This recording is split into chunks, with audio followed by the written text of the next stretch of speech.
Salutations, everyone. I'm going to be doing Eden Zero Chapter 81 Intercession.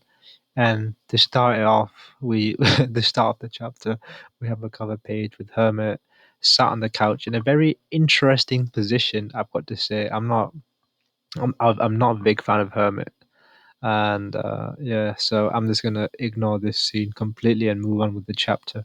And so yeah, we start off with the Earth element and Rebecca. So yeah, this sequence, this little scene was kind of yeah, it was really painful to watch. Actually, I could actually feel Rebecca's pain, and just the thought of having that happen to me, it just sounds so painful. And yeah, this Earth guy is kind of quirky because he drops his coin. No, he squishes his coin, and then he starts dancing. So yeah, that was kind of funny. I got to say, yeah, it really adds to the quirky factor of the show. But then after he starts dancing, this is when things actually turn a bit gruesome, to be honest.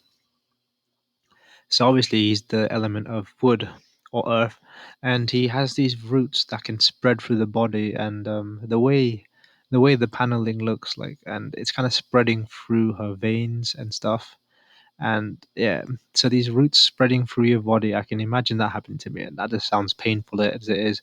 And we can see Rebecca sweating and everything. And I love the way Hiramashima has a panel for every single body part, little close-ups of her arm, her whole body, chest, legs stop, and you can see it going up her neck, and it kind of going through all her body now. And we also get a little description of how it works, right? And saying it's painful. The pain trees eat into the target and adds pain wherever it goes. So yeah, just imagining me being in Rebecca's position, I couldn't imagine that how much pain she's in right now. Yeah, and yeah, this thing inside your body. Oh my god! And she starts screaming and sweating. So yeah, I definitely feel really bad for Rebecca, and I gotta give props to the way that I want to give props to Hiramashima for the way he portrayed the extreme pain Rebecca's going through, the emotions that she's experiencing. It definitely translated very well, I gotta say. And then she turns into water.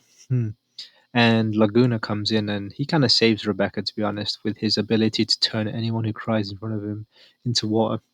And yeah, so they have a little dispute, those two, about how he's not meant to be. Why is he hurting her when the boss literally told was given instructions not to harm Rebecca? So yeah, so that's kind of a little interaction we have between the two of the elementals, and how much they're scared of their boss.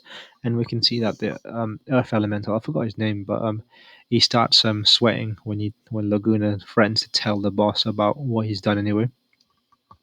So I want to say I gotta give props to Laguna in this scene anyway. He definitely has a soft spot for people, and the fact that he showed Rebecca mercy by turning her into water anyway. So yeah, there's definitely some different dynamics going on here. So that was very cool of him, to be honest, and yeah, I'm very proud of him. And then it goes back to Goofy again. So yeah, I got to say that was quite a serious moment, and then it goes back to Goofy when he offers them some chocolate. And yeah, so the next scene we have is Homura versus Sylph still. And this is one moment where Homura is spinning on the pole, to get some momentum, and it's kind of replicating her pole dancing. So that was kind of funny. And she kind of Sylph makes her remarks like, "You're like a dancing girl." And Homura's comeback was quite good, actually, which I thought the dialogue there was quite impressive. And no, the dance I wish to show you is the one of the dancing swords. So I thought that was pretty cool. And then we get the final panel where she's still on the pole as well. She does some like little trick on the pole where she shoots all the daggers at Sylph. But obviously Sylph has the ability to like redirect all the attacks, so none of them actually work. But Homer is trying to look for a weak point anyway. So I don't know if she'll ever find the weak point, but I reckon she will eventually. But unfortunately for Homura, she gets sucked into Sylph's little wind ball, and yeah, in the prison. So yeah, with that, she's been defeated. Hmm. So and then the final scene, I mean, not the final scene actually. The next scene we have is Weiss and the old dude, and they just sat there waiting for the medicine in the bar.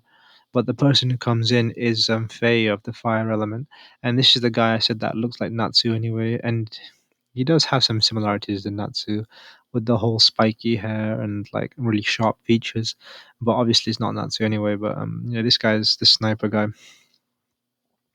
So yeah, he's come to take Weiss, and he has a little exchange with the barkeeper about how he's not gonna kill him. But this is where things get a bit south, because the barkeeper, he's not really part of that deal anyway, and he says that he's gonna kill him because he's a traitor. So yeah, and the final panel there is Faye pointing a gun at the audience, to be honest, kind of portraying the barkeeper. So that's gonna be interesting what's gonna happen to the barkeeper. But because this is Hiro Mashima we're talking about, he really kills characters off, so I doubt he's gonna kill the barkeeper. But I don't know. With Eden Zero, everything's a bit different, so he might kill the barkeeper or not. So the fact that we don't know who he's gonna shoot or not, so that's kind of adds a bit of a cliffhanger, to be honest. And then we move on to the final scene of the chapter, which is Shiki versus Jin, and we can definitely see that Jin is definitely got the upper hand in this moment. But all of a sudden, like, Shiki just gets a massive power up.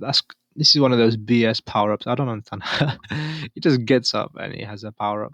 So that there's no explanation in that all whatsoever. So I called BS on that little moment anyway. But that's kind of a Hiro Mashima trait where he just gives them power ups for no reason. So I wasn't really a big fan of his little transformation where he does like a overdrive movement. But I've got to say, so this concept of overdrive is quite cool, I think, anyway. And Shiki's overdrive form looks pretty decent. I especially like the little streaks in his hair, and oh, pardon me, and also the fact that his hair changes different color is pretty cool as well. So with Shiki's overdrive attack, him and Jin clash once again, but the person who comes in a way is actually Kraken Joe. So this is kind of interesting, actually. This is definitely not something that happens in Shonen Jump manga anyway. So this is definitely out of the ordinary, and the fact that the Kraken Joe comes fight and he just like effortlessly beats both of them and pushes them to the ground is quite interesting indeed. And we can see that Shiki and Jin have both lost their overdrive form anyway. And this is kind of funny actually. And the fact that what you call it, Kraken Joe comes out of nowhere and he says that Shiki's not even using that real overdrive thing anyway. So and he gives an explanation to what overdrive is anyway. So I gotta say the explanation and imagery used in this chapter, I mean, the explanation used to explain what overdrive is definitely very clear to me anyway, and the imagery definitely helped a lot with the whole pipe system. So I thought that was very informative and very concise. And I've got to say the imagery was amazing. It definitely makes the concept very clear, crystal clear. Anyway. So yeah, and we also learn what the mechanics of overdrive is anyway, and and then what you call Kraken Joe kind of demonstrates what overdrive is, and he looks pretty dope. And his one of his eyes goes black, his hair is spiky, and his like, yeah, his transformation looks pretty dope. And I've got to say, this was definitely a big flex indeed.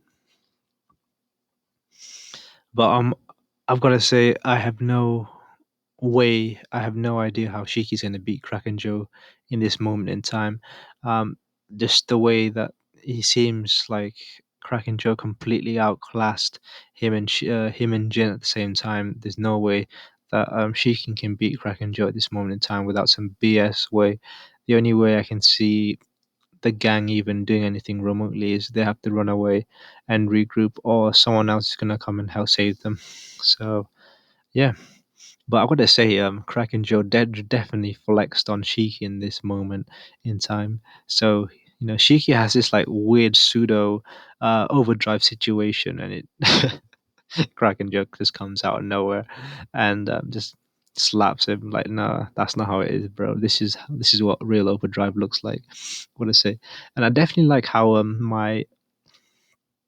I liked how my expectation was subverted in this chapter, in the sense that I thought this was going to be a typical Shiki gets a random power up and he's going to beat Jin situation, but the fact that the bigger villain comes into the picture is definitely a new scenario that I've not experienced in my shonen